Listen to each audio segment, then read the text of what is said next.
স্বরচিত একটি কবিতা। কবিতাটির নাম হলো বিপ্লবের অন্ধকারে।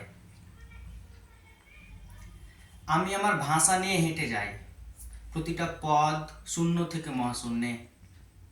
বৃষ্টি এলে আমাকে ভিজিয়ে রাখি এই মহাবিশ্বের মেরু অঞ্চলে।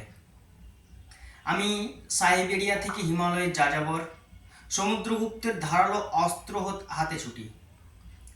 গুজরাট থেকে মালাবার পর্যন্ত এই মহাবিশ্বের নির্বাক ব্রহ্মপুত্র আমায় ডেকে যায় অন্ধকার উপত্যকায়।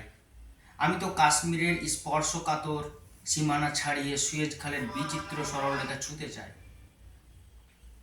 নিতে চাই ভূমধ্য সাগরের গা ঘেঁষা তীব্র দুর্ভিক্ষ আর আগুনে ঝলসানো এক জলপাই বাগানের দীর্ঘ নিঃশ্বাস। ওই বাকরুদ্ধ শুষ্ক উপত্যকায় ছড়িয়ে ছিটিয়ে পড়ে থাকা কতগুলো নিষ্পাপ গোলাপের শুকনো কুঁড়ি। এইসব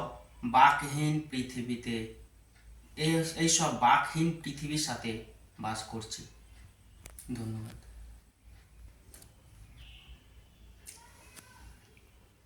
কবিতার নাম হলো লিখতে লিখতে।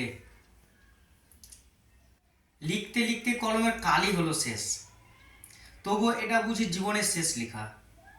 লিখতে পারলাম না অনেক কিছু, জমে আছে একটি মাকড়সার বৃত্তান্ত। যে লেখার ইতিবৃত্ত একটি সাগরের মতো, একটা ক্ষীণ সময় ছিল হাতে, তর্জনীতে টনটনে ব্যথা। অন্ধকার থাকতে থাকতে যদি এই লেখা শেষ না হয়, তাহলে বন্ধ হবে এই চোখ। নির্মম অত্যাচারের কলমের খোঁচা, একটি সাদা কাগজের রাজত্বের উৎপীড়ন। উদ্বাস্তু স্রোত বয়ে মাকড়সার বৃত্তান্ত কে লিখবে?